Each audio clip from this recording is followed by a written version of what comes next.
Hotel style kurma வந்து எப்படி செய்கிறது, பூரி குருமா அப்படிங்கிறத பார்க்க போகிறோம். வாங்க வீடியோவை பார்க்கலாம்.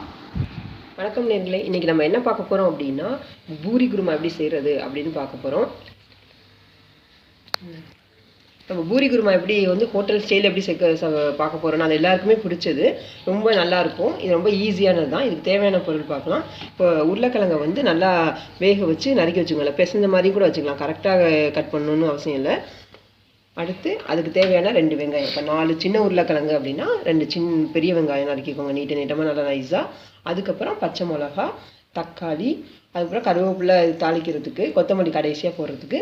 ஃபஸ்ட்டு தாளிக்கிறதுக்கு வந்து உளுந்து, கடுகு, அதுக்கப்புறம் கடலப்பருப்பு தான் அது மெயின். இது கொஞ்சம் கூட உளுந்து கடுகுக்கு கூட கொஞ்சம் கூட கடலப்பருப்பு போட்டுக்கோங்க. இப்போ நம்ம எப்படி செய்யலான்னு பார்க்கலாம். இப்போ எண்ணெய் காஞ்சிருச்சு, நம்ம கடுகு உளுந்து போட்டுக்கலாம். அது கொஞ்சம் காஞ்சோடனே கடலப்பருப்பு. இது நல்லா கொஞ்சம் லைட்டாக செவந்து வரணும்.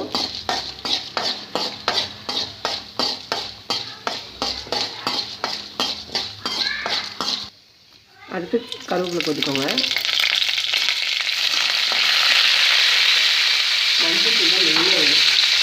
ஆமாம்.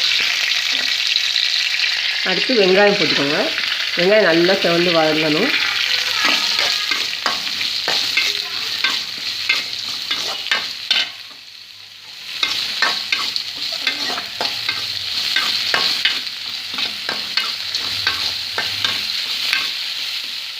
இப்போ நம்ம பச்சை மிளகா போட்டுக்கலாம்.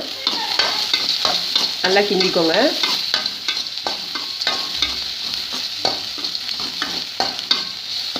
அடுத்து தக்காளி நல்லா வதங்கணும். இந்த டைமில் வந்து நம்ம மெயினானது வந்து உப்பு, மஞ்சள் தூள். அது நம்ம மஸ்ட்டு வந்து இது தக்காளி வதங்கிறதுக்கு இப்போ வந்து உப்பு போட்டிங்கன்னா நல்லா தக்காளி ஈஸியாக வதங்கிடும்.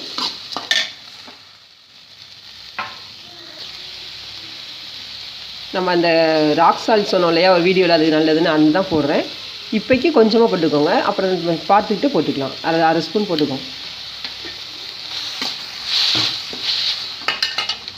பார்த்திங்கன்னா இது சீக்கிரமே வதங்கிடும் தக்காளி, உப்பு போட்டோம்னா. தக்காளி வதங்கிறதுக்குன்னா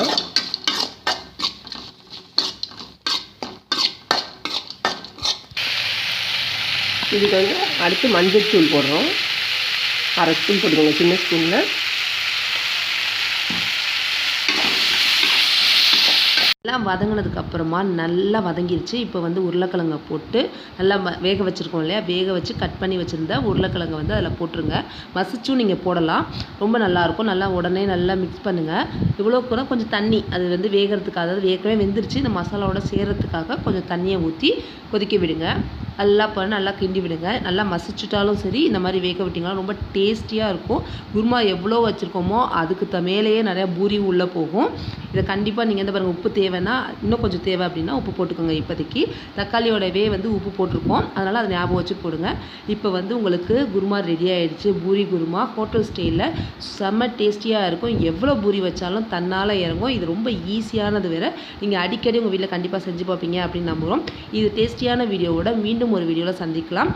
நம்ம வீடியோவை சப்ஸ்கிரைப் பண்ணாதவங்க சப்ஸ்கிரைப் பண்ணுங்கள், லைக் பண்ணுங்கள், ஷேர் பண்ணுங்கள். Health is wealth. ரொம்ப டேஸ்டியான ஹோட்டல் ஸ்டைல் குருமா ரெடி ஆயிடுச்சு.